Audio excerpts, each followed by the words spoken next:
আসুন ঈশ্বরের বাক্যের জন্য প্রস্তুত হই। আপনার বাইবেল খুলে যোহন লিখিত সুসমাচারের ১৬ অধ্যায় বের করুন। যোহন অধ্যায় ১৬। আমি আজ এই অংশ থেকেই কথা বলবো। আজকের মূল বিষয় শুধুমাত্র একটি পদকে ঘিরে। এটা নিয়ে আমরা আলোচনা করব। আপনাদের অনেকে সিন্ডি আর আমার কাহিনী জানেন। এখানে আসার আগে আমরা প্রায় ৩০ বছর ধরে ডেট্রয়েটে প্রচার কাজ এবং পালকীয় পরিচর্যা করেছি। আমরা যে ৯০০ আসনের XXX সিনেমা হল ভাড়া নিয়েছিলাম সেটাও আপনারা জানেন। ৯০০ সিটের XXX সিনেমা হল। আমরা যেদিন ভাড়া নিলাম সেদিন পর্যন্ত তারা সেখানে সিনেমা চালিয়েছিল। আমরা ভিতরে ঢোকার পর দেখি সবকিছু ঠিক আগের মতো রয়ে গেছে। সিনেমার পোস্টার, বইয়ের থাক সবকিছু তারা রেখে গেছে। লোকেরা বিশ্বাসই করতে পারছিল না যে আমরা ওখানেই একটি চার্চ শুরু করছি। অনেকে আমাকে প্রশ্ন করত, একটা XXX সিনেমা হলে আবার চার্চ কেমন করে হবে? আমি উত্তরে বলতাম, আমাদের এখানেও ৩টি এক্স আছে। তবে এখন আমাদের চার্চে আছে এক্স মাদকাসক্ত, এক্স মদ্যপায়ী, এক্স পতিতা, যারা সবাই যীশু খ্রিস্টের শক্তিতে উদ্ধার পেয়েছে। ঈশ্বর ওই জায়গায় খুবই দারুণভাবে কাজ করছিলেন, কারণ আমাদের এক পাশে ছিল ডেজা ভু নামের একটি স্ট্রিপ ক্লাব, আরেক পাশে ছিল ক্রাউন নামের একটি পতিতালয়ের হোটেল, আর আমাদের চার্চটা ছিল একেবারে মাঝখানে। আমরা মিলিত হতাম ঠিক ওই জায়গাতেই, একদিকে পতিতালয়ের হোটেল, আরেকদিকে ডেজা ভু স্ট্রিট ক্লাব। আর ভাবুন তো, যীশু খ্রিস্টের সাক্ষ্য ভবনের জন্য কি অসাধারণ একটা জায়গা। আমরা ওখানে টানা ২০ বছরের বেশি সময় ধরে কাজ করেছি। ঠিক সেখানেই ঈশ্বর আমাদেরকে রেখেছিলেন। ওটাই ছিল আমাদের প্রতিদিনের যুদ্ধক্ষেত্র। আসলে আমাদের চার্চের অফিসটাই ছিল ওই ডেজাভু নামের পর্নোগ্রাফি বুক স্টোরের ঠিক উপরে। ঠিক সেই বইয়ের দোকানের উপরে অফিস থেকে আমরা প্রার্থনা সভা করতাম, লোকদেরকে পরামর্শ দিতাম আর সমস্ত কার্যক্রমগুলো পরিচালনা করতাম। মানে ঈশ্বরই ঈশ্বরই আমাদেরকে সেই যুদ্ধক্ষেত্রের মাঝখানে রেখেছিলেন। এই কারণে কয়েক বছর আগে একটি আর্টিকেলে আমার দৃষ্টি আকর্ষণ হয়েছিল। ঠিক মনে নেই কোন সংবাদপত্র থেকে কেটে রেখেছিলাম। আর্টিকেলটি ছিল একটি নতুন চার্চ স্থাপনের গল্প। আমার মনে হয় ঘটনাটি ঘটেছিল উত্তর ক্যারোলিনায়। এই চার্চটি মাত্র ২ বছরের মধ্যেই দ্রুত বৃদ্ধি পাচ্ছিল। ওখানে প্রায় ৭০০ লোক নিয়মিত আসতে শুরু করেছিল। তাই তারা ভাবলো চার্চের জায়গা আরো বড় করা দরকার। আর তাদের পার্কিং এর জায়গার পাশে একটি খালি জমি ছিল। তারা ভাবলো একদিন তারা সেটা কিনে নেবে, কিন্তু হঠাৎ দেখা গেল প্রাপ্তবয়স্কদের বই উৎপাদনকারী একটা কোম্পানি সেই জমিটা কিনে নিল একেবারে তাদের পার্কিং এর জায়গার পাশে। আর এই খবর পেয়ে আমি খুবই অবাক হলাম। আমি ভাবছিলাম, ইস, তারা ভেবেছিল জমিটা একদিন কিনবে, কিন্তু এখন তো তাদের চার্চের পাশে দাঁড়িয়ে গেছে একটি অ্যাডাল্ট বুক স্টোর। তাই খবরটা আমার বিশেষ দৃষ্টি আকর্ষণ করেছিল। ভাবুন তো, চার্চের লোকেরা যখন পার্কিং এর জায়গায় যাবে তখন তাদের একই পার্কিং জায়গা ভাগাভাগি করতে হবে সেই বুক স্টোরের সাথে। বিষয়টা আসলে সত্যি কঠিন ছিল। বেশিরভাগ শহরে এই ধরনের বিষয়গুলোর প্রতি নির্দিষ্ট আইন থাকে, কিন্তু হয়তো সেটাও কোনোভাবে অনুমোদন পেয়ে গেল। তারা বিষয়টি নিয়ে শহর পরিষদের কাছে প্রতিবাদ করার চেষ্টা করলো, মেয়রের কাছেও গেল, কিন্তু তাতে কোনো লাভ হলো না। শেষ পর্যন্ত ওই চার্চের পাশেই পর্নো থিয়েটারের জায়গা হলো। শেষে একটাই উপায় ছিল, তারা বলল আমাদের একসাথে প্রার্থনা করা উচিত। ভাবুন তো, আমরা কত কিছু করার চেষ্টা করি কিন্তু প্রার্থনাটাই করি না। চার্চ সিদ্ধান্ত নিল যে তারা ২১ দিনের উপবাস ও প্রার্থনা করবে যেন ওই দোকানটা বন্ধ হয়ে যায়। এরপর যা ঘটল তা অবিশ্বাস্য হলেও সত্য। ১৫ দিনের মাথায় হঠাৎ করে বজ্রপাত হলো, আর সেটি গিয়ে পড়ল ওই পর্নোগ্রাফিক বইয়ের দোকানের উপর, আর মুহূর্তেই ওই দোকানটা পুড়ে ছাই হয়ে গেল। আচ্ছা, এটাই ঘটেছে। শুনুন, লেখাটা পড়ে আমিও অবাক হয়ে গেলাম। মানে প্রার্থনার ফলেই যেন দোকানটা পুড়ে গেল। ওই দোকানের মালিক চার্চের বিরুদ্ধে মামলা করে এই অভিযোগ দিল যে আপনারা প্রার্থনা করে আমাদের দোকান পুড়িয়ে দিয়েছেন। তাই বিষয়টা আদালত পর্যন্ত করালো। তারা আদালতে বলল আপনাদেরকে আমাদের সমস্ত ক্ষতিপূরণ দিতে হবে, বীমার টাকা আর ব্যবসার লোকসানের সব খরচই দিতে হবে। তাই তারা মণ্ডলীকে আদালত পর্যন্ত নিয়ে গেল। আর তখন মণ্ডলী খুব ভয় পেয়ে গেল।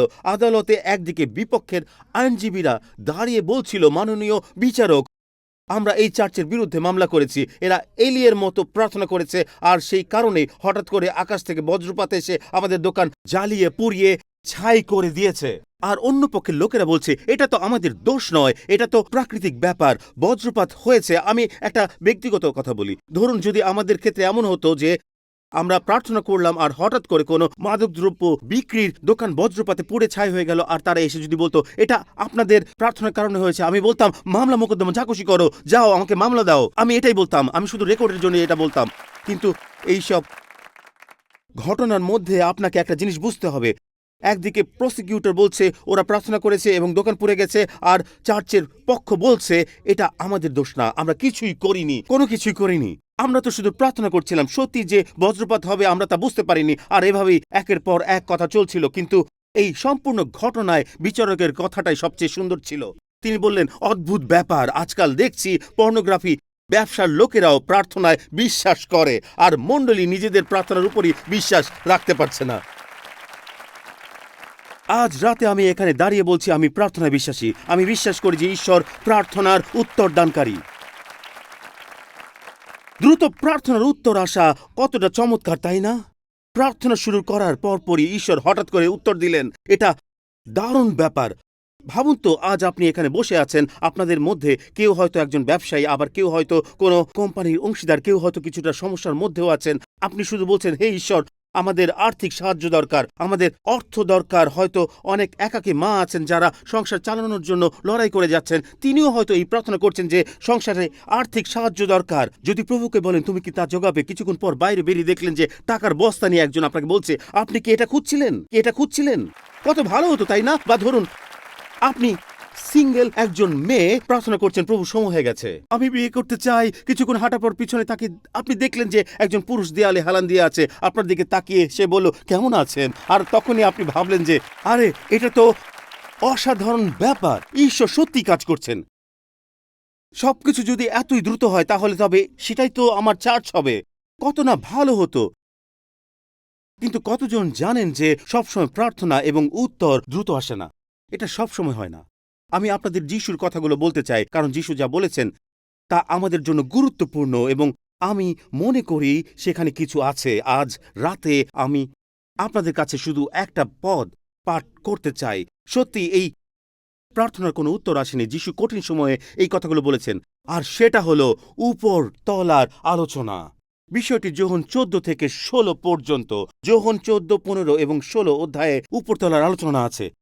এটি আসলে তার শেষ কথা, অথবা বলতে পারে এটি ছিল তার শেষ শিক্ষা, সম্ভবত তার শেষ প্রচার, যা তিনি মাথার খুলিতে ক্রুশারোপিত হওয়ার আগে বলেছিলেন। তার সর্বশেষ কথাগুলো ছিল তাকে গলগাথায় নেওয়া হবে এবং তিনি পুনরুত্থিত হবেন, তিনি জগৎকে উদ্ধার করবেন। যোহন 14 অধ্যায়ে যখন উপরতলার আলোচনার প্রসঙ্গ আসে, তখন আমরা দেখি যিশু শিষ্যদেরকে বলছিলেন যে তিনি তাদেরকে একা রেখে যাবেন না, বরং তিনি তাদের একজন সাহায্যকারী পাঠিয়ে দেবেন। গ্রিক ভাষায় একে বলে প্যারাকালেও বা প্যারাক্লিট বলা হয়, যার মানে হলো পবিত্র আত্মা, যিনি তাদের সঙ্গে থাকবেন। তোমরা কেঁদো না, দুশ্চিন্তা করো না, তোমরা একা নও, পবিত্র আত্মা আসবেন এবং তিনি তোমাদের মধ্যে ও তোমাদের অন্তরে বসবাস করবেন। এরপরে যোহন 15 অধ্যায়ে গিয়ে তিনি এক অসাধারণ সম্পর্কের কথা বলেছেন। তিনি বলেছেন, তখন আমাদের সম্পর্ক হবে একটি আঙ্গুর গাছ ও এর ডালপালার মতো, তবে তোমাদেরকে আমার সঙ্গে যুক্ত থাকতে হবে, কারণ সেই রস তোমাদের মধ্য দিয়ে প্রবাহিত হবে। সংযুক্ত না থাকলে তোমরা সেই ডালপালাগুলোর মতো শুকিয়ে গিয়ে মারা যাবে। তাই আমি আঙ্গুর গাছ, তোমরা শাখা, তাই আমার সঙ্গে যুক্ত থাকতে হবে। এরপর যোহন 16 অধ্যায়ে যিশু পবিত্র আত্মা নিয়ে আরও কিছু কথা বলেন এবং প্রার্থনার বিষয়ে কিছু কথা বলে শেষ করেন। তিনি এই বিষয়টি বোঝানোর জন্য একজন গর্ভবতী মহিলার উদাহরণ দিয়েছেন, যে সন্তান জন্ম দেওয়ার জন্য দীর্ঘ 9 মাস ধরে প্রচণ্ড যন্ত্রণা সহ্য করে, কিন্তু সন্তান জন্ম নেবার পরে সেই যন্ত্রণার কথা একদম মনে থাকে না। তিনি বলেছেন যে সন্তান হওয়ার পরে জগতে একটি নতুন মানুষ আসবার আনন্দে তার আর সেই কষ্টের কথা মনে থাকে না। যিশু এই কথার মধ্য দিয়ে সবকিছুর সারাংশ করেছেন। আমি আপনাদের পড়ে শোনাতে চাই। তিনি যোহন 16 অধ্যায় 24 পদে বলেন, এখনো পর্যন্ত তোমরা আমার নামে কিছুই চাওনি, এখানে আসছে, চাও তোমরা পাবে, যেন তোমাদের আনন্দ পরিপূর্ণ হয়। এই পদটি ভালো করে লক্ষ্য করুন। শেষ অংশটি আমার পিছনে বলুন, আমি বলছি, আপনারাও জোরে বলবেন, চাও তোমরা পাবে, যেন তোমাদের আনন্দ পূর্ণ হয়।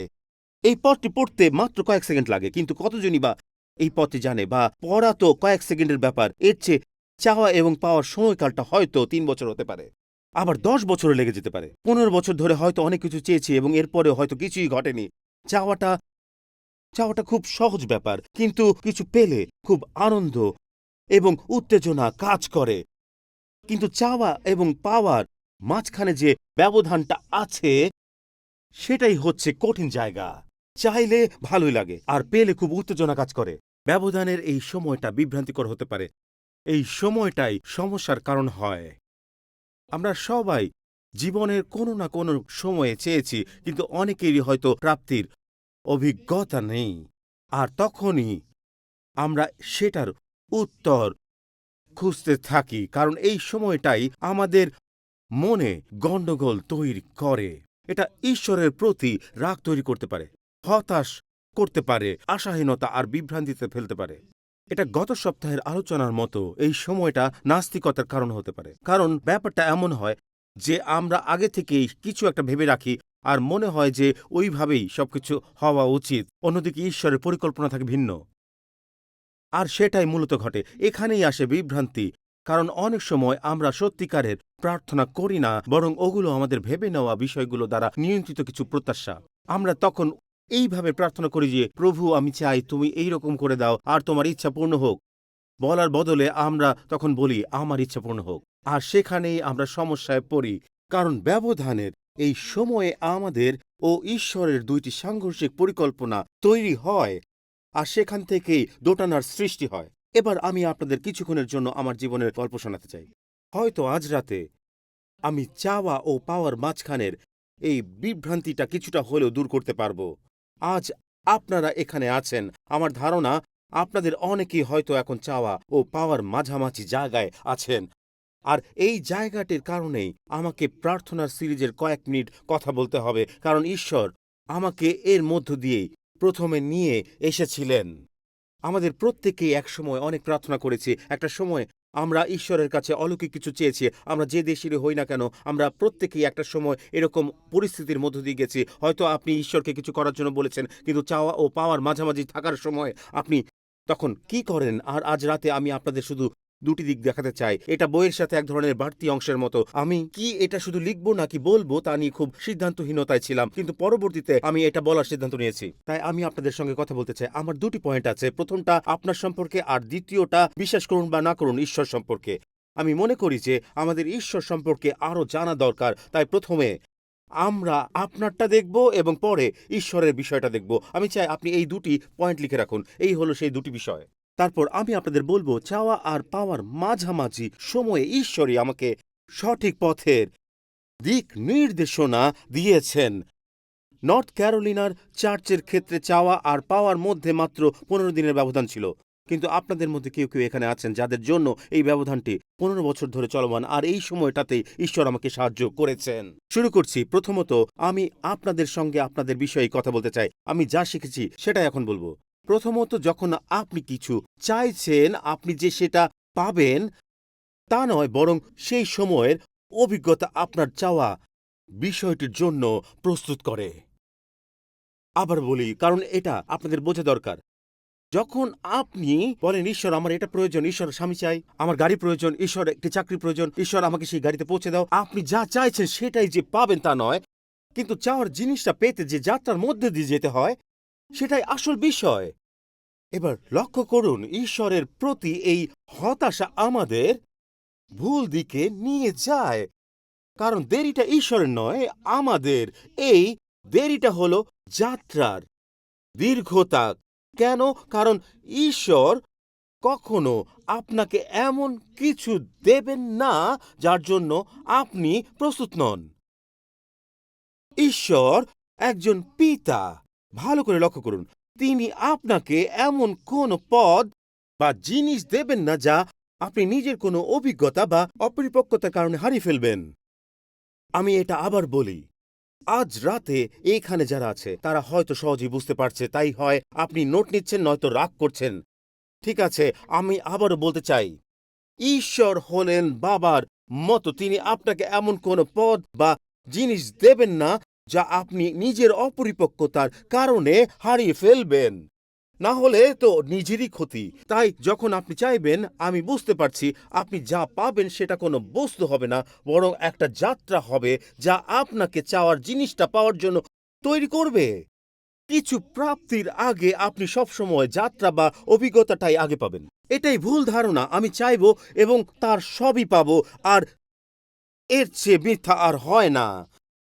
আপনি চাইবেন আর তখনই আপনি ঈশ্বরের পরিপক্কতার স্কুলে ভর্তি হবেন, যাতে আপনি যা চেয়েছেন তা সামলাতে প্রস্তুত হন। আবার বলি আপনাকে, আপনি চাইবেন আর ভেবে নেবেন যে আমি যা চেয়েছি তা পেয়েছি, কিন্তু ঈশ্বর বলে না না না, তুমি এখন ক্লাসরুমে থাকবে। আমি এটা করি, তুমি যা চেয়েছো সেটার জন্য আমি তোমাকে তৈরি করতে চাই। আপনি কিছু চাইলে ঈশ্বর তখন বলেন এখন তুমি পরিপক্কতার স্কুলে যাও, যাতে তুমি যা চেয়েছো তা সামলাতে পারো। এখানে পার্থক্য হলো আমি যা চাই এবং আমি কখন তার জন্য প্রস্তুত। ঈশ্বরের স্কুল মানুষের ধারণার চেয়ে অনেক আলাদা। আমার জীবনে একজন মানুষ ছিলেন যাকে আমি অনেক ভালোবাসি এবং সম্মান করি। তিনি আমার জীবনে অনেক সাহায্য করেছেন। ডেভিড উইলকারসনের সঙ্গে ছিলেন লিওনার্ড রেভেনহিল। ঈশ্বরের প্রস্তুত করা সম্পর্কে তিনি বলেছেন যে, বাবা মন দিয়ে শোনো। তিনি বলেছিলেন যাজকেরা ৩ বছরে প্রস্তুতি নেয় এবং ৩০ বছর ধরে প্রচার করে, আর যিশু ৩০ বছর প্রস্তুতি নিয়ে ৩ বছর প্রচার করেছেন। বাহ, আমরা সবই উল্টো করি। ভাবুন, আমরা ভাবি ৩ বছরই প্রস্তুত, কারণ আমাদের একটা ছোট নাম ফলক আছে যা বলে আমরা প্রস্তুত। আর আমরা বলি ঈশ্বর আমি একদিন পালক হতে চাই। এই প্রার্থনা করার সময় সাবধান হন।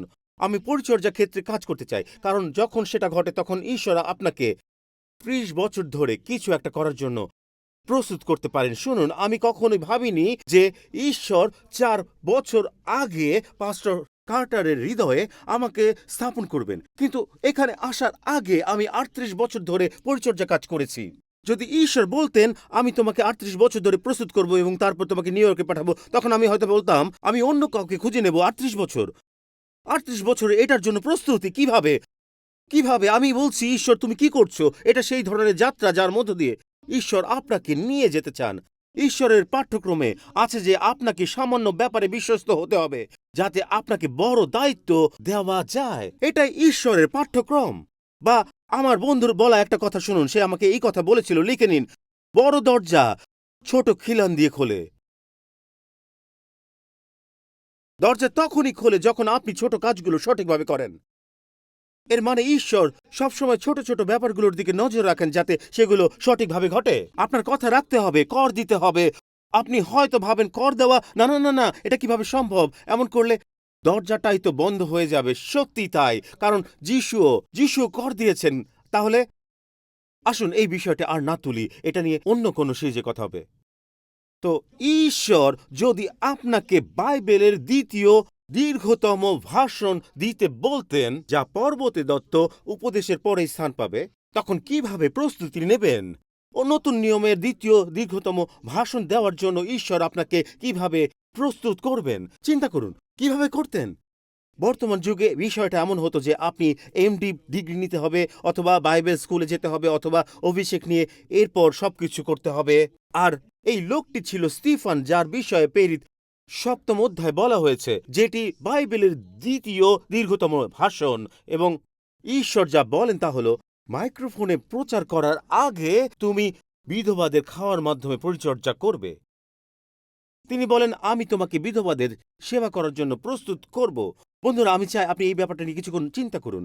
বাইবেল বলে এই বিধবারা রেগেছিলেন। তো এখানে বয়স্ক বিধবাদের দেখা যায়, যাদেরকে তারা বিধবা স্ত্রীলোক বলে ডাকত। এরা ছিলেন সেকেলে বৃদ্ধা, তারা ক্ষুধার্ত এবং নিঃসঙ্গ। বিষয়টা বেশ কঠিন। বৃদ্ধ, ক্ষুধার্ত, একাকী। আর ঈশ্বর বলেন এরাই সেই যাদের তুমি সেবা করবে। তুমি এমন মানুষদেরই সেবা করবে যারা কিছুই পারে না। বোঝার চেষ্টা করুন, গুরুত্বপূর্ণ। তুমি এমন মানুষের সেবা করবে যারা তোমাকে বিনিময়ে কিছুই দিতে পারবে না। এটা সহজ যখন আপনি এমন লোকদের সেবা করেন যারা বিনিময়ে কিছু দিতে পারে, কিন্তু ঈশ্বর বলেন আমি তোমাকে এমন মানুষের সেবা করাবো যারা তোমাকে উন্নীত করতে পারবে না এবং কিছুই ফিরিয়ে দিতে পারবে না। আর তিনি বলেন যখন তুমি এটি করবে তখন প্রচার করার জন্য প্রস্তুত হবে। তখন আমি তোমাকে প্রেরিত পুস্তকের ৭ম অধ্যায়ের পুরোটাই বলার সুযোগ দিব। দেখুন, অনেকে ভাবে যে আমাকে তাদের প্রচার করতে দেওয়া উচিত। তারা আমার গান শোনেনি, এজন্য আমি তারা মিউজিক বন্ধ করে দেওয়ার পরপরই গান গায়, যত জোরে পারি গান করি।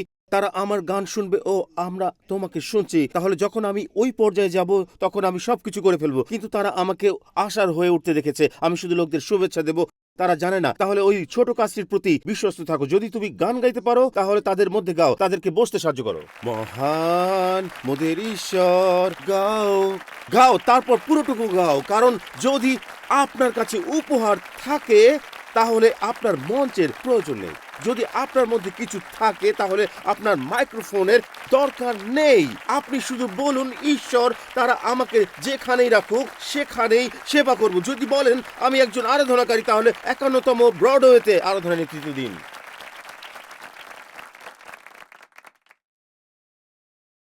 অনেকে হয়তো ভাবছেন, আমি জানতাম আমার সেই বোনাসটাকে আসা উচিত ছিল না।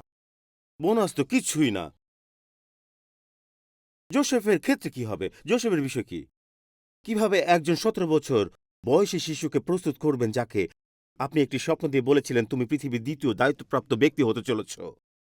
এমন একটা শিশুকে কিভাবে প্রস্তুত করবেন, কিভাবে তৈরি করবেন? এবং আপনি যদি তাকে এই কথা বলেন যে তুমি ক্ষমতার দিক থেকে দ্বিতীয় পর্যায়ে থাকতে চলেছ, তুমি পৃথিবীর সবচেয়ে শক্তিশালী দেশের প্রধানমন্ত্রী হতে চলেছ, ওই সময় ওই দেশটার নাম ছিল মিশর, আপনি তাকে কিভাবে প্রস্তুত করবেন? ও তোমাকে কলেজে যেতে হবে, তোমাকে এমবিএ ডিগ্রি নিতে হবে, তোমাকে সেখানে গিয়ে নেতৃত্বের পর্যায়ে যেতে হবে, জন ম্যাক্সওয়েলের বই পড়তে হবে, তোমাকে নেতৃত্বের ডিগ্রি নিতে হবে, হয়তো ডক্টরেটও করা লাগবে, কিন্তু ঈশ্বরকে দরকার নেই। কেন? কারণ মনে রাখবেন ঈশ্বরের পাঠ্যক্রম আলাদা। তাহলে ঈশ্বর কি বলেন? প্রস্তুত তো? ঈশ্বর বলেন, ঠিক আছে, প্রথম ক্লাসে তোমার সবচেয়ে কাছের মানুষেরা তোমার সাথে বিশ্বাসঘাতকতা করবে। দ্বিতীয় ক্লাসে তোমার বিরুদ্ধে কিছু অভিযোগ আনা হবে এবং তুমি নিজের পক্ষে কিছু বলতে পারবে না। আর তৃতীয় ক্লাসে থাকবে স্নাতক পর্যায়ের কাজ, তোমাকে প্রতিজ্ঞা করা হবে এবং প্রতিজ্ঞাকারীরা তা ভুলে যাবে। তাহলে আপনি হয়তো ভাবছেন, আজ রাতে আমার আর ভালো লাগছে না, এটা ঈশ্বরের পাঠ্যক্রম। তিনি যা বলেন তা হলো, যখন আপনি কিছু চাইছেন তখন আপনার যাত্রা এমন হবে, বিশ্বাসঘাতকতা আরও আছে, এই ৩টি শব্দ লিখে রাখুন। তবে আপনারা আপনার জীবনের ঈশ্বরের গল্প বইতেও এটা পাবেন। আমি সেই বই বিস্তারিত আলোচনা করেছি। প্রথমে বিশ্বাসঘাতকতা, পরে অভিযোগ এবং তারপর ভুলে যাওয়া। ঈশ্বর বলেন, তুমি কি বিশ্বাসঘাতকতা সহ্য করে বিরক্ত না হয়ে থাকতে পারবে? বিশ্বাসঘাতকতা আর তিক্ততা সামাল দিতে পারবে? যদি এমন হয়, কোনো দোষ না করেও আপনি কি অভিযোগ নিতে পারবেন? আর নিজেকে রক্ষার জন্য কিছু করতে পারবেন না? সামাজিক গণমাধ্যমে মনের কথাগুলো না বলে কি চুপ থাকতে পারবেন? নিজের মুখ কি বন্ধ করে রাখতে পারবেন? কারণ যখনই আপনি মুখ খুলবেন তখন ঈশ্বর বলবেন, আচ্ছা তুমি সপক্ষে কথা বলো। তাই মুখ বন্ধ রাখুন এবং ঈশ্বরকে আপনার পক্ষে কথা বলতে দিন। তিনি এটাই করেন। এবং তারপর আপনাকে কি ভুলে যাওয়া হবে যখন জোসেফ প্রধান রুটিকার এবং রক্ষীদল প্রধানকে বলেছিল, আমাকে জোর করে ধরে আনা হয়েছে, আমার এখানে থাকার কথা না, তবে সুদিনে আমার কথা ভুলে যাবেন না। তারা বলল, হ্যাঁ অবশ্যই আমরা তোমাকে মনে রাখবো। আর বাইবেল অনুসারে ঈশ্বর যেন ওই সময়ে জোসেফের উপর অনেক অসন্তুষ্ট হয়েছিলেন, কারণ জোসেফ তাদেরকে মনে রাখার কথা বলেছিল। বাইবেলে লেখা আছে, আর জোসেফকে আরো ২ বছর জেলে রাখা হলো। বিষয়টা এমন যে ঈশ্বর জোসেফকে বললেন, তোমার উচিত ছিল মুখ বন্ধ রাখা। এমন যেন যখন ঈশ্বর আপনাকে উন্নীত করার জন্য প্রস্তুত হন তখন সেটার জন্য একটা মুহূর্ত যথেষ্ট। কারণ একদিনেই তিনি জেলের সাদা-কালো পোশাকের ৩-৭-২-৯-৮ কয়েদি নাম্বার খুলে ফেলেন। বাইবেলে তা লেখা নেই, আমি বানিয়ে বললাম। এই কয়েদি নাম্বারটা খুলে আর তাকে রাজপ্রাসাদে নিয়ে যান ও একটি রাজকীয় পোশাক পরিয়ে দেন এবং এই সবকিছু একদিনেই ঘটে। দেখুন, মানুষের পাঠ্যক্রমে এভাবেই সবকিছু চলে, এভাবেই উন্নীত করা হয়, কিন্তু ঈশ্বরের রাজ্য এভাবে চলে না। এটি কখনো এভাবে চলে, কখনো এভাবে চলে, কিন্তু কখনোই ওইভাবে চলে না। কারণ ঈশ্বর চান আপনি এটা জানেন যে আপনি নিজে থেকে নিজেকে ওই অবস্থায় নিয়ে যাননি, আর কোনো মানুষও আপনাকে নিয়ে যায়নি, কিন্তু ঈশ্বরই আপনাকে নিয়ে গেছেন। দাউদ যখন গীত সংহিতায় বলেন, পূর্ব কি পশ্চিম নয়, ঈশ্বরই একজনকে নিচে নামান ও আর একজনকে উপরে তোলেন, এটি ঈশ্বরই করেন। সেখান থেকেই উন্নতি আসে। আমেন। মাত্র একটা দিনে আপনি একটি সাদা কালো কয়েদির পোশাক পরেছিলেন, আর একটা দিনেই আপনি প্রধানমন্ত্রীর পোশাক পরছেন। এটা সত্যি অবিশ্বাস্য। ঈশ্বর এতটাই বুদ্ধিমান যে তিনি কখনো তা প্রকাশ করবেন না। শুনুন, জোসেফ একবার স্বপ্ন দেখার সময় দেখেছিল যে তার দিকে সমস্ত নক্ষত্র উপুর হয়ে প্রণাম করছে। সে দেখল শস্যের আটি তার দিকে নত হয়ে যেন বলছে, তুমি ক্ষমতাবান একজন মানুষ হবে। কি অবিশ্বাস্য, তাই না? যখন ঈশ্বর আপনাকে কোনো স্বপ্ন বা দর্শন দেন অথবা কি করতে হবে তা দেখিয়ে দেন, তখন তিনি শুধু আপনাকে শেষ অংশটি দেখান, কিন্তু প্রক্রিয়াটি দেখান না। এটা হয়তো এমন যে স্বপ্ন দেখার সময় জোসেফ এগুলো দেখেছিল। ও বিশ্বাসঘাতকতা, অভিযোগ এবং লোকেরা তোমাকে ভুলে যাবে। তিনি কখনোই তা করেন না, কারণ এটা আর স্বপ্ন থাকে না, এটা দুঃস্বপ্ন হয়ে যায়। তখন আপনি বুঝতে শুরু করেন এভাবে তো চলতে পারে না। কিন্তু ঈশ্বর এতটা জ্ঞানী যে তিনি যদি আমাকে বলতেন, শোনো আমি তোমাকে টাইম স্কোয়ারে পাঠাতে যাচ্ছি, কিন্তু সময়টা হবে 38 বছরের জন্য, আমি তোমাকে পাঠাবো মানুষের জানা সমস্ত যুদ্ধক্ষেত্রে, তখন আমি হয়তো বলতাম না। কিন্তু তিনি এগুলো দেখান না। ঈশ্বর ওই সব মুহূর্তে এতটা জ্ঞানী, আর সেজন্যই তিনি চান যাতে আমরা যা প্রার্থনা করেছি সেটির জন্য প্রস্তুত থাকি। ডক্টর আর্টি ক্যান্ডাল, যিনি এখানে বক্তৃতা দেবেন আমি মনে করি আগামী কয়েক সপ্তাহের মধ্যে, তিনি এটি বলেন, ঈশ্বর সেই ব্যক্তিকে সাহায্য করেন যাকে সময়ের আগে উন্নতি করা হয়। এটাই সেই ব্যক্তি যে যাত্রার মধ্য দিয়ে যায় না, যে কিছু গ্রহণ করে এবং তার সময়ের আগে উন্নীত হয়ে যায়। তাই এটা আমাদের জন্য এত গুরুত্বপূর্ণ যে আমরা বুঝতে পারি ঈশ্বর এখানে কি করছেন। এটি গুরুত্বপূর্ণ। এখন এখানে আমার বয়স দ্বিগুণ হবে, আমার বয়সের দ্বিগুণ সময় এখানে কাটবে। আমার বাবা ছিলেন আমার নায়ক। আমি আপনাদেরকে আমার বাবার গল্প বলেছি। নিউ ইয়র্ক শহর, তিনি ব্রুকলিনে জন্ম নিয়েছিলেন। নিউ ইয়র্কের পুলিশ কর্মকর্তা, ট্রানজিট পুলিশের প্রধান, শক্তিশালী একজন খ্রিস্টান ছিলেন। আমার মনে আছে বাবা আমাকে বলেছিলেন আমার বাবা আদর্শ ব্যক্তি ছিলেন, তিনি একজন প্রার্থনাশীল ধার্মিক ব্যক্তি ছিলেন। আমি তার জীবনের জন্য কৃতজ্ঞ। আমি মনে করি আমার বাবা আমাকে বলেছিলেন, যখন তোমার বয়স 18 বছর হবে তখন আমি তোমাকে তোমার প্রথম গাড়ি কিনে দেব। ও আমার ঈশ্বর, কি অসাধারণ ব্যাপার! তবে এখানে সমস্যা হলো, তিনি আমাকে যা কিনে দিয়েছিলেন সেটাতে আসলে পুরনো যুগের বয়স্করা এটা বুঝবে। আমার বাবা আমাকে কিনে দিয়েছিলেন যখন আমি 18 বছর বয়সে পৌঁছালাম, সেটা ছিল, তিনি আমাকে যা কিনে দিয়েছিলেন এটি ছিল সর্বকালের সবচেয়ে বেশি উৎপাদিত একটি গাড়ি। গাড়িটা ছিল গাড়িটা ছিল একটু ধৈর্য ধরুন, এটি ছিল একটি ফোর্ড এলটিডি। কেউ কি জানেন এটা কি? ঠিক আছে, কিছু লোক তো জানেই না। আচ্ছা, কোন বয়স্ক লোকটি এটি জানেন না? ফোর্ড এলটিডি ছিল এই মঞ্চের মতোই বড়। এটি ছিল বিশাল, এবং এতে ছিল একটি এফএম রেডিও, এবং এর মধ্যে ছিল বেঞ্চ সিট।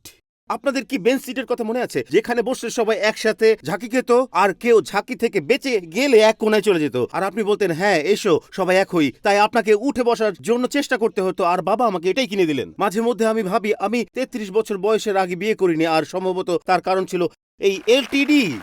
আর তখন আমি শুধু মনে মনে ভাবছিলাম এটা তো অবিশ্বাস্য।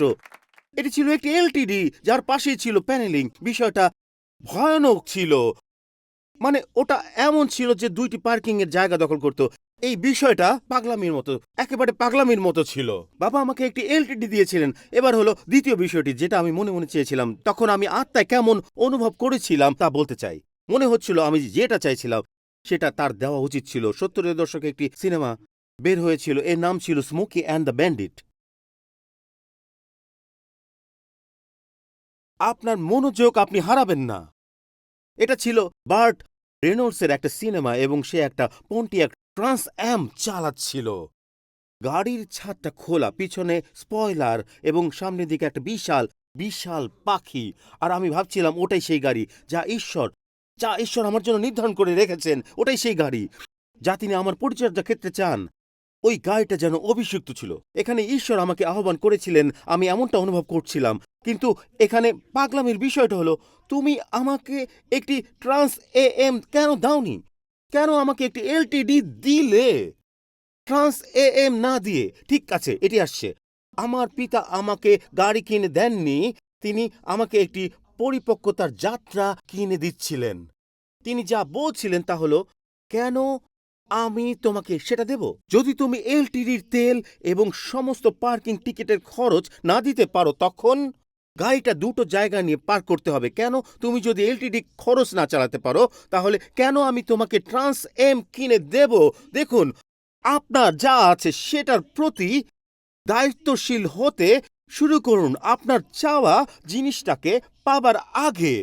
কেন ঈশ্বর আপনার ট্রান্স এম এর প্রার্থনার উত্তর দেবেন যদি আপনি নিজের এলটিডি এর প্রতি বিশ্বস্ত না হতে পারেন?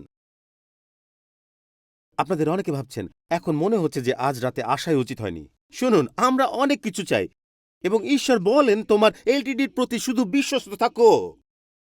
পরে আমি তোমাকে অন্যটা দিয়ে আশীর্বাদ করব। আচ্ছা, আমি একটু বুঝি বলি, আমি সিঙ্গেলদের নিয়ে কিছু কোনো কথা বলি। আমি এটা প্রায় শুনি, মণ্ডলীগুলোতে কোনো সুদর্শন খ্রিস্টিয়ান পুরুষ নেই। আমি আমি প্রায় এই কথা শুনি।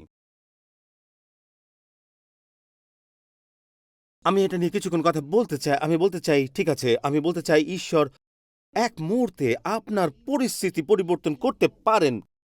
এক মুহূর্তে। লক্ষ্য করুন, বাইবেলীয় প্রমাণ হলো মানব ইতিহাসের সবচেয়ে খারাপ একজন খ্রিস্টিয়ান যিনি প্রাপ্তবয়স্ক ছিলেন, তার মতো আপনার পরিস্থিতি নয়। এই লোকটা ছিল আদম। ভালোবাসার জন্য কেউ নেই। আপনি কি করবেন? প্রতিবার সে প্রেম করার চেষ্টা করেছিল। আমার রংধনু, ছোট ঘোড়া পছন্দ এবং আমি পশুদের নাম দিতে ভালোবাসি। আর তখন কেউই কোনো উত্তর দিত না, কারণ কেউই ছিলই না। কিন্তু ঈশ্বর জানতেন যখন সময় আসবে তিনি আদমের জন্য একটি সঙ্গী তৈরি করবেন। তিনি হওয়াকে তার জীবনে নিয়ে আসবেন। এটি ঈশ্বর তিনি জানতেন। আমাকে বলবেন না যে আপনার জন্য কোনো ব্যক্তি, পুরুষ বা নারী নেই। ঈশ্বর বলেন তোমার একাকিত্বের যত্ন নাও, ঈশ্বরকে খুঁজে নিন এবং তার উপর আপনার সন্তুষ্টির স্বাদ নিন। এরপর আপনি একজন ব্যক্তির দিকে যেতে পারেন। সবচেয়ে খারাপ যা ঘটে তা হলো আপনি একজন পুরুষ বা মহিলার মধ্যে আপনার পূর্ণতা খুঁজে পান, অথচ ঈশ্বরের মধ্যে পান না। এই সময়েই আপনি ঈশ্বরের প্রত্যাশা রাখা শুরু করেন। ও সে আমাকে সুখী করতে পারবে, ও সে আমার একাকিত্ব দূর করবে। না, সে পারে না। ঈশ্বরই একাকিত্ব দূর করেন, ঈশ্বরই আপনাকে পূর্ণ করেন। এবং যদি কেউ আপনার বাঁচার কারণ হয় এবং ঈশ্বরের প্রত্যাশা আপনার উপর চাপিয়ে দেয়, তবে সরে যান। তাদের যিশুর দিকে পরিচালিত করুন। আপনি তাদের চিকিৎসা দিতে পারবেন না, আপনি তাদের সুখী করতে পারবেন না, শুধুমাত্র ঈশ্বরই এটা করতে পারেন। আসলে এমনই ঘটে। আপনি ভাবেন বিলম্ব মানে প্রত্যাখ্যান, এটাই পরিপক্কতার স্কুল। আমরা প্রশ্ন করি কেন, আর ঈশ্বর বলেন আমি চাই তুমি যাতে বের ওঠো। এটা মনে রাখুন, বিলম্বতা ঈশ্বরের অক্ষমতা নয়, বরং আমাদের পরিপক্কতার ঘাটতি। ঈশ্বরই আমাদের আত্মার গভীরে কাজ করছেন, ঈশ্বরই আমাদের সাহায্য করছেন। এটাই আপনি, এটাই আমি। বিলম্বতা ঈশ্বর বলেন আমি তোমায় নিয়ে কাজ করছি, আমি তোমায় নিয়ে কাজ করছি। এখন দ্বিতীয় বিষয়, আসুন ঈশ্বর সম্পর্কে কথা বলি। এটা সেই অংশ যা আমি আমার সাধ্যমতো ব্যাখ্যা করার চেষ্টা করব। ঈশ্বরের অংশ, চাওয়া এবং পাওয়া, এর মাঝখানে কি আছে।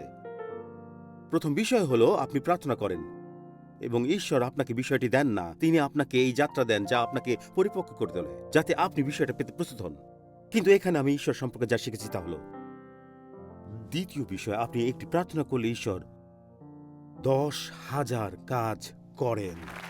মনে রাখুন, আপনি একটি বিষয়ের প্রার্থনা করেন এবং ঈশ্বর সহস্র কাজ করেন। আমার সঙ্গে থাকুন, আমি এটা ব্যাখ্যা করছি, এটাই আমাকে স্বাধীন করেছে।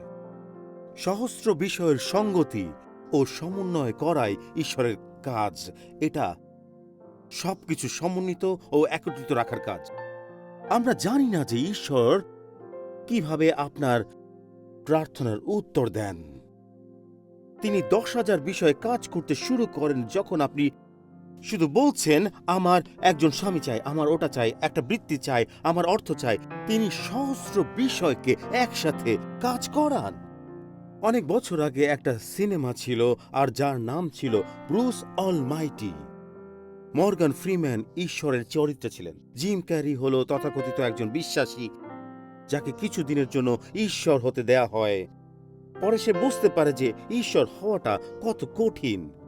সিনেমার একটা অংশে দেখানো হয় যেখানে ঈশ্বর বলেন ঠিক আছে, প্রতিদিন আমি যা শুনি তার তুমিও শুনবে। হাজার হাজার প্রার্থনা একসাথে শুনতে থাকে এবং সে স্বর্গের কম্পিউটারে বসে প্রতিটি প্রার্থনার উত্তর হ্যাঁ লিখতে থাকে। সেখানে আপনি দেখবেন যে সংবাদপত্রে খবর এসেছে 6 মিলিয়ন মানুষ লটারিতে জিতেছে, প্রত্যেকে $3 করে। আর আপনি ভাববেন এটা হয়তো এমনিতেই, কারণ সেটার কোনো যুক্তি নেই। আমরা জানি না ঈশ্বর কিসের মধ্য দিয়ে যাচ্ছেন, আমরা শুধু সহজ কাজটা করেছি, আমরা চেয়েছি। আর ঈশ্বর কঠিন বিষয়গুলো বাস্তবায়ন এবং সমন্বয় করেন। ঈশ্বর আমাকে কিভাবে সাহায্য করেছেন তা হলো, কেমন হবে যদি আমরা আজ রাতে এখানে বসে থাকি এবং আমাদের প্রবীণ ক্রিস গার্নেট আমাদের জার্সি ক্যাম্পাস থেকে আসেন, পালক ব্র্যাড এবং প্রবীণ ক্রিসের সাথে গাড়ি চালিয়ে আসেন। লিংকন টানেল দিয়ে ঢোকার সময় তিনি ফিসফিসিয়ে এই প্রার্থনা করেন, ঈশ্বর আজ রাতে আমাকে একটি বাক্য দাও। তো আমরা যা ভাবি তা হলো পালক টিম তিনি নিজের অ্যাপার্টমেন্টের বাসায় আছেন, প্রার্থনা করার সময় তাকে ঈশ্বর যোহন 16:24 বাক্যটি দিলেন। তারপর আমি সেই মতো এগিয়ে যাই। আপনি কি বুঝতে পারছেন ঈশ্বরকে কি করতে হয়েছিল আমাকে এখানে আর তাকে সেখানে নেবার জন্য, আজ রাতে প্রচারের প্রস্তুতির জন্য, কি ঘটছে তা শোনানোর জন্য? আপনারা কি বুঝতে পারছেন? ঈশ্বর জানতেন যে সে ওই প্রার্থনাটি করবে। প্রবীণ ক্রিস জন্মানোর আগেই ঈশ্বর জানতেন যে তিনি ওই প্রার্থনাটি করবেন। ঈশ্বর যে সহস্র কাজ একসাথে করেছেন তা কি আপনারা বুঝতে পারছেন? আচ্ছা, ঈশ্বর বলেন আমাকে এখানে পাঠাতে আর সেই ব্যক্তিকে অন্য জায়গায় পাঠাতে। ঈশ্বর বলেন এখানে সহস্র বিষয় আছে। তখন ঈশ্বর বলেন আমাকে পেনসিলভেনিয়ার একজন লোককে জীবন বৃত্তান্ত ম্যাগাজিন পড়ার সুযোগ দিতে হবে, যার নাম ডেভিড উইলকারসন, এবং তাকে নিউ ইয়র্ক শহরে আসতে হবে। শুধু যুব চ্যালেঞ্জ শুরু করা নয়, বরং 30 বছর পরে সে ফিরে এসে বলবে আমি ওখানে একটা চার্চ শুরু করতে যাচ্ছি।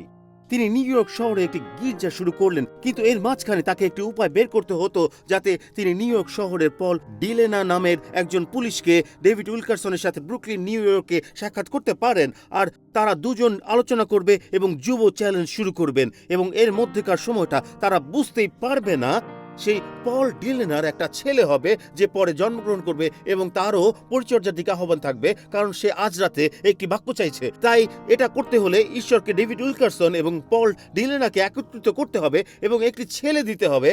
আর সেই ছেলেটা যখন 19 বছর বয়সে ডেট্রয়েটে থাকবে, সেই সময় ঈশ্বরের কাছ থেকে একটি বাক্য পাবে যা তাকে সে সময় পরিচর্যায় নিয়ে যাবে। ডেভিড উইলকারসন তাকে পরিচর্যাকারী হওয়ার জন্য ডেট্রয়েটে যাওয়ার অনুরোধ করেছিলেন যাতে আমি পরিচর্যার জন্য প্রস্তুতি নিতে পারি। এবং যখন সবকিছু শুরু হতে থাকবে তখন হঠাৎ করে এই মণ্ডলী শুরু হয়ে গেল।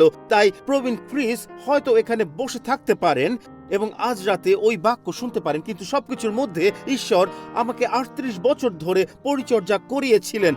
তিনি আমাকে ডেট্রয়েটে পাঠিয়েছেন, তারপর ব্রুকলিনে পাঠিয়েছেন, তারপরে লুইজিয়ানা পাঠিয়েছিলেন এবং সবশেষে আমাকে ফিরিয়ে নিয়ে এসেছেন। কিন্তু যদি তা যথেষ্ট না হয়, সেক্ষেত্রে ঈশ্বর যা করেছিলেন তা হলো ভাই ডেভ উইলকারসন যদি কার্টার কনলনের লিংকন টানেলে রেকর্ড করা ক্যাসেট টেপটি শুনিয়েছিলেন এবং পরে তাকে কানাডা থেকে নিয়ে এসেছিলেন আর কার্টারকে এখানে নিয়ে এসে এই পুলপিট থেকে প্রচার করতে সাহায্য করেছিলেন। এর প্রায় 25 বছর পর প্রভু বললেন আমার কাজ এখন সম্পন্ন হয়েছে। আমি সেই টিম ডিলেনাকে আহ্বান করব যে এখন লুইজিয়ানে আছে এবং এই সময়ের জন্য প্রস্তুতি নিচ্ছে, কারণ সেই ব্যক্তি প্রার্থনা করার সিদ্ধান্ত নিয়েছিল। আজ রাতে তার একটি বাক্য দরকার ছিল। তাই হঠাৎ করে ঈশ্বর যা বলতে চাচ্ছিলেন তা হলো কানাডা থেকে কনলনকে আনতে হবে, লুইজিয়ানা থেকে ডিলেনাকে নিয়ে আসতে হবে, ওখানে সেটা নিয়ে গিয়ে এবং ব্রুকলিনের পুলিশের সাথে দেখা করাতে হবে। পেনসিলভেনিয়ার প্রচারক এখানে আমাকে থিয়েটার ভাড়া করতে হবে এবং মঙ্গলবার রাতের জন্য সবকিছুর ব্যবস্থা করতে হবে। সেই বৃদ্ধ ক্রিসের সাহসিকতার কারণেই এগুলো হলো, যিনি তখন সাহস করে প্রার্থনা করেছিলেন আজ রাতে আমার একটি বাক্য দরকার। এগুলো করা কি এতটাই সহজ? আপনার জীবন কেমন ছিল তা আমি বলবো না, কিন্তু আজ রাতে আপনাকে এখানে আনার জন্য কত কিছু করতে হয়েছে। এর পুরোটাই একটা অলৌকিক ঘটনা। তাই যখন আপনি বলতে থাকেন যে এত সময় কেন, এই অভিযোগ করবেন না।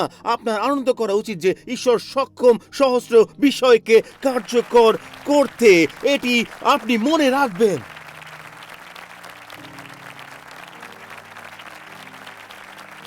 আর আমি কি আরেকটি শেষ কথা বলতে পারি, আর সেটা হলো আমার মা 1963 সালে 43 বছর বয়সে আমাকে গর্ভে ধারণ করছিলেন এবং তিনি আশা করেননি যে আবার গর্ভবতী হবেন।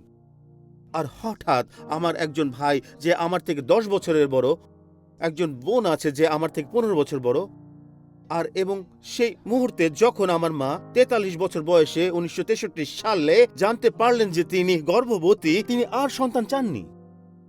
তিনি ডাক্তারকে ফোন করেছিলেন, কারণ একদিন তিনি উঠে দেখলেন যে তার রক্তক্ষরণ হচ্ছে এবং রক্তপাত হচ্ছে। আর ডাক্তার ফোনে বলল সোনিয়া, এই ইহুদি ডাক্তার তাকে বললেন সোনিয়া তোমার রক্তক্ষরণ হচ্ছে এই 43 বছর বয়সে 7ম মাসে শিশু গর্ভে থাকতেই তোমার রক্তক্ষরণ হচ্ছে। এরপর ডাক্তার মায়ের দিকে চেয়ে বললেন তুমি সম্ভবত গর্ভে শিশুটাকে হারিয়েছো, কিন্তু যদি তুমি পা উপরে তুলে রাখো আমি ম্যানহাটনে আছি, আমি লং আইল্যান্ডে ফিরে গিয়ে তোমার কাছে গিয়ে তোমার অবস্থা দেখতে পারবো। এরপর আমার যখন 38 বছর বয়স, তখন আমার মা বলেছিলেন যে তিনি বললেন তুমি জানো ডাক্তার যখন আমাকে স্থির থাকতে বললেন তখন আমি গ্যারেজে গিয়ে একটি দড়ির লাফের রশি দিয়ে 10 মিনিট ধরে লাফালাফি করেছিলাম গর্ভে শিশুকে হারানোর চেষ্টা করতে। তাই মা বলল, শোনো, বিরক্ত হবে না। আমি বললাম, আমি বিরক্ত নই। আমি বললাম, আমি উত্তেজিত। কারণ পরবর্তীতে আবার ডাক্তারের কাছে যাবার পর ডাক্তার স্টেথোস্কোপ দিয়ে শোনার চেষ্টা করলো যে কোনো হৃদস্পন্দন শোনা যায় কি না। তারপর ডক্টর বলল, সোনিয়া, একদম স্থির থাকার জন্য ধন্যবাদ, কারণ শিশুটি একদম সুস্থ। জানো কেন? কারণ ক্রিস লিংকন টানেলে এই প্রার্থনা করেছিল, আমাকে একটি বাক্য দাও। ঈশ্বর বলেন, আমাকে এই দড়ি লাফানো মহিলার কাছ থেকে ওই শিশুটিকে রক্ষা করতে হবে। আমাকে ডেভিড উইলকারসন ও পল ডিলেনাকে এক করতে হবে, পৃথিবীর সবকিছু একত্রিত করতে হবে, কারণ আজ রাতে ক্রিস এমন কিছু পাবে যা ঈশ্বরের কাছ থেকে পাওয়ার প্রয়োজন ছিল। আমি সবার জন্যই সহস্র বিষয়ে কাজ করব। আপনি একটা বিষয়ে প্রার্থনা করেছেন, তারপর ঈশ্বর 10,000 বিষয়ে কাজ করতে শুরু করেন। তাই যখন আপনি অভিযোগ করছেন, তিনি তখন সমন্বয় করছেন। আর এই কারণে আমরা শুধু আমাদের হাত তুলে আরাধনা করি এবং বলি, ঈশ্বর, তুমি সহস্র কাজ করছো আর আমি তার টেরও পাচ্ছি না। তিনি এখন সমন্বয় এবং সুষ্ঠুভাবে একত্র করছেন। আমার সঙ্গে থাকুন। আমার কাছে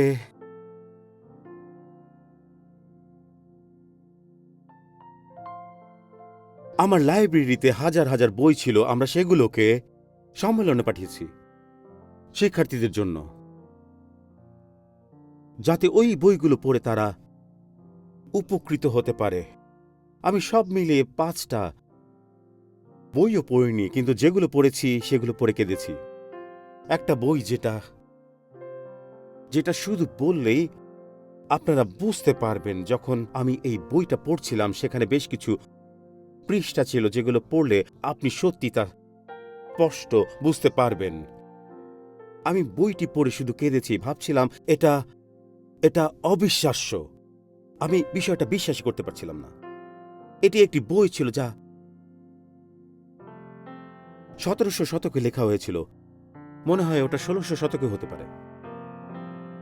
ওই বইটির নাম ছিল the imitation of Christ, Thomas a Kempis লিখেছিলেন। আর বইটা ছিল শুধু প্রার্থনার একটা বই, ওটা প্রার্থনার বই ছিল। আর আমি ওই প্রার্থনাটা পড়লাম, বইটি নামিয়ে রাখলাম, তারপর শুধু বললাম, ঈশ্বর, তুমি অসাধারণ।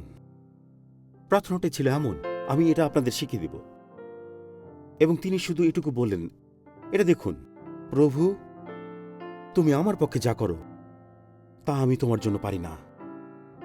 বন্ধুরা, স্লাইডের লেখাটা মুছবেন না, কিছুক্ষণ রেখে দিন। আবারও প্রার্থনাটা দেখুন, আবারও দেখুন, প্রভু, তুমি আমার পক্ষে এতই কাজ করো যা আমি তোমার জন্য করি না। কতটা নম্রতা প্রকাশ করছে মহাবিশ্বের ঈশ্বর। বর্তমানে আমরা এমন সমাজে বাস করছি যেখানে বড় বস বা সিইও বা ঊর্ধ্বতন হলে সবাই আপনাকে সাহায্য করবে, আপনার জন্য কিছু না কিছু করবে। অন্যদিকে ঈশ্বর মহাবিশ্বের স্রষ্টা হয়ে আমাদের সেবা করছেন, যা আমরা তার জন্য করতে পারি না। এটা আমার কাছে অবিশ্বাস্য। আর আমার এই অভিযোগ করার সাহস আছে যে ঈশ্বর অনেক সময় নিচ্ছেন। আমরা বলি, আমার ছেলে বা মেয়ে কলেজে গেলে তুমি তাদের রক্ষা করো, আর ঈশ্বর বলেন, তুমি কি জানো, আমাকে সঠিক ব্যক্তিকে তাদের হোস্টেলের সঙ্গে করাতে হবে, আর দুপুরের বিরতিতে সঠিক বন্ধুকে বসাতে হবে, আর সঠিক ব্যক্তিকে। ঈশ্বর সবকিছু সমন্বয় করছেন। আপনার অভিযোগগুলো বন্ধ করুন এবং ঈশ্বরকে 10,000 কাজ করতে দিন। আপনার রাগ থামান আর তাকে সহস্র কাজগুলো করতে দিন। আর আমি এই প্রার্থনা করতে লাগলাম। আমি আমার প্রার্থনাটি আপনাদের শেখাতে চাই। এই হলো সে প্রার্থনা, ঈশ্বর, আমাকে বৃদ্ধি দাও এবং তোমার সহস্র কাজ করো। ওই সময় এটাই ছিল আমার নতুন প্রার্থনা। এটা দেখুন, ঈশ্বর, বৃদ্ধি দাও আর তোমার 10,000 কাজ করো। আপনি কি হাত তুলে এটা বলতে পারেন? শুধু বলুন, ঈশ্বর, আমাকে বৃদ্ধি দাও এবং তোমার সহস্র কাজ করো। বৃদ্ধি দাও ঈশ্বর, আর তোমার সহস্র কাজ করো। প্রভু, ক্ষমা করো, যখন তুমি সঠিক সমন্বয় করেছ, উপযুক্ত লোকদের রেখেছ, তখন আমি অভিযোগ করেছি। ক্ষমা করো পিতা, যা কিছু পাবার চেষ্টা করছি সেগুলোর জন্য আমি প্রস্তুত নই, কারণ তুমি আমাকে তখন পরিপক্ব করতে যাচ্ছ। ঈশ্বর, আমাকে বৃদ্ধি দাও, তোমার সহস্র কাজ করো। ঈশ্বর, গঠন করো এবং তোমার 10,000 কাজ করো। আমি জোরালোভাবে এই প্রশ্ন করতে চাই, আজ রাতে আপনি যদি প্রার্থনা এবং প্রাপ্তির মাঝামাঝিতে থাকেন এবং ভাবতে থাকেন যে ঈশ্বর তুমি আমাকে বৃদ্ধিদান করো, আমি চাই তুমি আমার জীবনে আসো আসো। আমি শুধু বুঝতে চাই আমার বৃদ্ধি দরকার, আর আমি অভিযোগ করার জন্য ক্ষমা চাইছি। তুমি তোমার 10,000 কাজ করো ঈশ্বর। তিনি এখন আপনার পক্ষে কাজ করছেন, তিনি আপনার পক্ষেই আছেন। যখন আপনি এখানে বসে ভাবছেন কিছুই তো হচ্ছে না, কিছু হচ্ছে কিনা তার সিদ্ধান্ত নেওয়ার আমরা কে? তিনি আপনার পক্ষে সবকিছু কাজ করছে, সবকিছুই আপনার পক্ষে রয়েছে, কাজ করছে।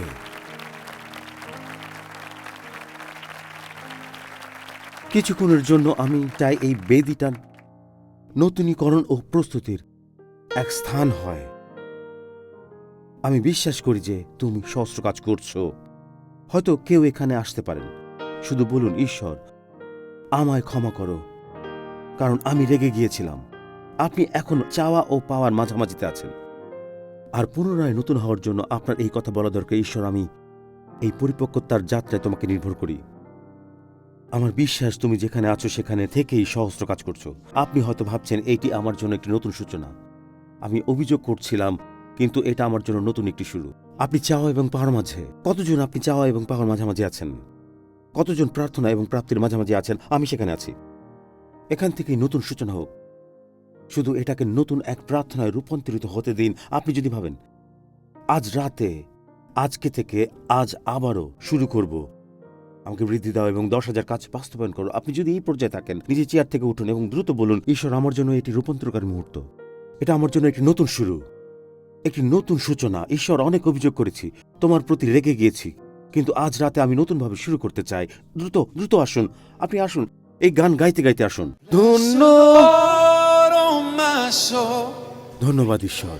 Oh, my soul, worship His holy name. Sing like never before.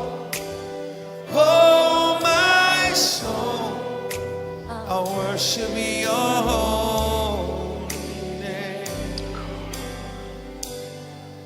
The sun comes up, it's a new day dawn.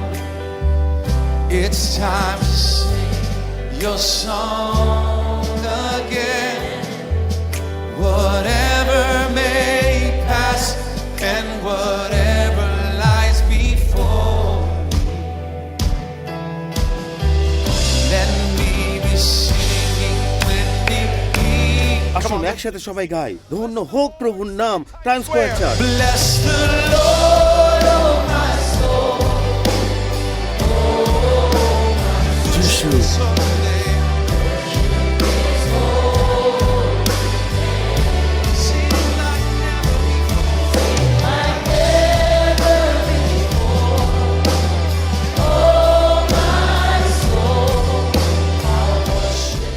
আসুন আরেকটি বার গাই, ধন্য হোক, ধন্য হোক।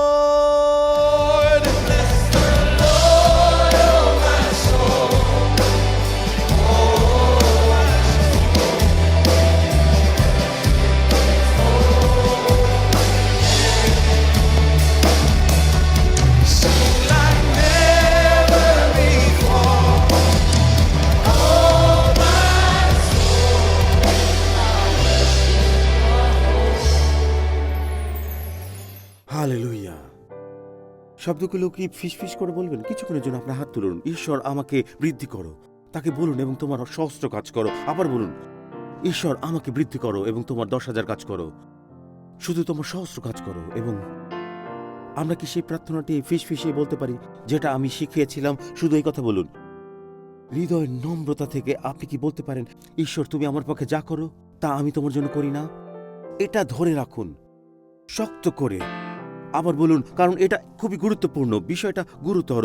ঈশ্বর তুমি আমার পক্ষে যা করো তা আমি তোমার জন্য করি না। ঈশ্বর তুমি অসাধারণ, তুমি বিস্ময়কর, তুমি অসাধারণ। ও প্রভু, তুমি যা করো তা আমরা তোমার জন্য করি না।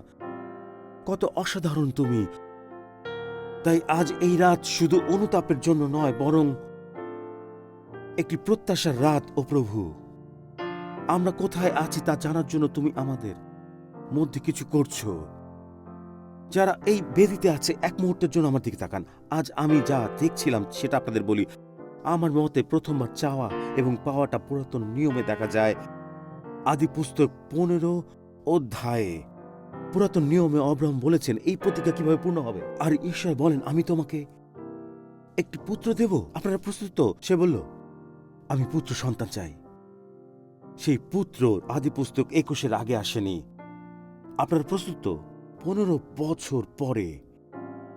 আপনি জানেন পরিপক্কতার যাত্রা কি ছিল? আদি পুস্তক 16 অধ্যায়ে দেখি যে সেই কারণ ছিল। আজকের মধ্যপ্রাচ্যের যে পরিস্থিতি, আমরা যে পরিস্থিতিতে আছি তা অব্রাহামের কারণেই, কারণ সে নিজেই তা ঘটানোর চেষ্টা করেছিল। আর ঈশ্বর বলেন তুমি কি বুঝতে পারো আমি তোমাকে একটি পরিপক্কতার যাত্রার মধ্য দিয়ে নেওয়ার চেষ্টা করছি। তারপর হঠাৎ যখন এটা শুরু হতে থাকে, ঈশ্বর আরেকটি শিক্ষা দেন। তিনি তাকে শেখান যে তার জীবনের 13 বছর ইসমাইলকে বড় করার মধ্যেই চলে গেছে। আর ঈশ্বর বলেন আমি তোমাকে শিক্ষা দেব। তুমি ভুল করেছো, কিন্তু এখন আমি তোমাকে শেখাবো কিভাবে তোমার ভুল শুধরে নিয়ে সঠিক দিকে এগোতে হবে। তারপর আদি পুস্তক 17-তে ঈশ্বর তার কাছে প্রতিজ্ঞা করেন, যাকে অব্রাহামীয় প্রতিজ্ঞা বলে। আদি পুস্তক 17 অধ্যায়। এরপর কি ঘটে? আদি পুস্তক 18 অধ্যায় ঈশ্বর বলেন আমি যাচ্ছি, আমি যাচ্ছি, আমি যাচ্ছি, আমি সদমে যাচ্ছি সেটিকে ধ্বংস করতে।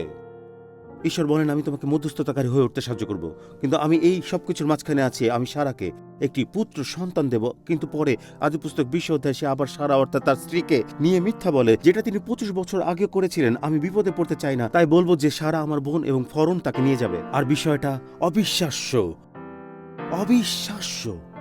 এবার আমার দিকে তাকান। এটাই কারণ ঈশ্বর বলেন 15 বছর আমি সময় নিয়েছি ইসহাককে পাঠানোর জন্য, তোমার জীবনকে পরিপক্ক করার জন্য।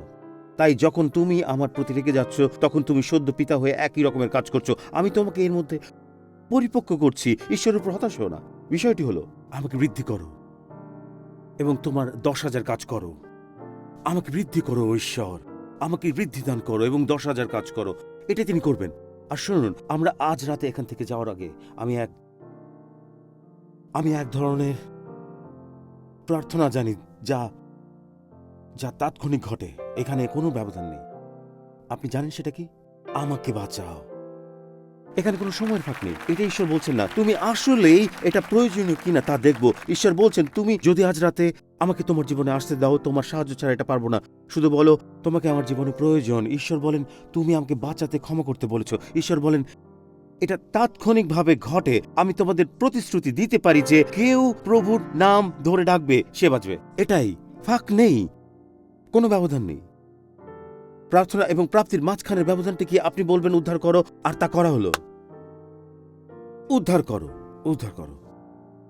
আজ রাতে আমি শুধু বলতে চাই, আপনি যখন বলছেন আমি আর পারছি না, কিছুই পারছি না, ঈশ্বর ছাড়া আমার জীবনটা অচল হয়ে গেছে, জীবনটা ব্যর্থতার দিকে যাচ্ছে, আমার সাহায্য প্রয়োজন অলৌকিকভাবে। ঈশ্বর আপনার সবকিছুই পরিবর্তন করতে পারেন। আপনার করা প্রতিটি ভুলকে ক্ষমা করা হবে, আর আপনি নিশ্চয়তা ও আত্মবিশ্বাস পাবেন। যখন এই জীবন শেষ হবে, এটা শেষ পথ, আর যখন এই জীবন শেষ হবে আপনি জানবেন যে আমি স্বর্গে যাচ্ছি। এটাই একটি অলৌকিক ঘটনা, আর এটি হতে পারে ঈশ্বর উদ্ধার করো বলার মাধ্যমে।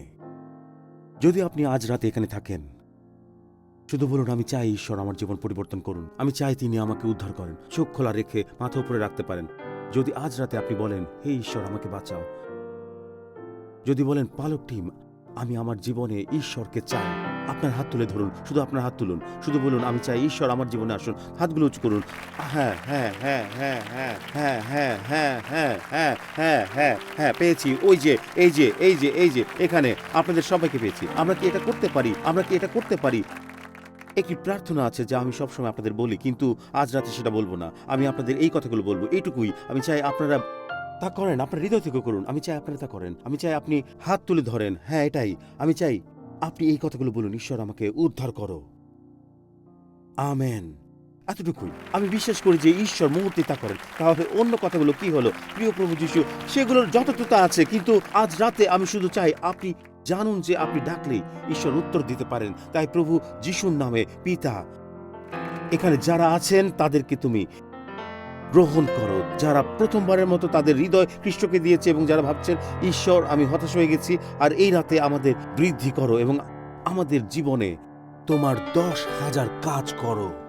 আজ রাতেই তা করো। আমরা তোমাকে চাই। ধন্যবাদ দিই প্রভু, আমরা চাওয়া এবং প্রাপ্তির মাঝখানে আছি, কিন্তু তোমার উপর বিশ্বাস আছে যে আমরা বৃদ্ধি পাচ্ছি আর তুমি মহৎ কাজগুলো করছো।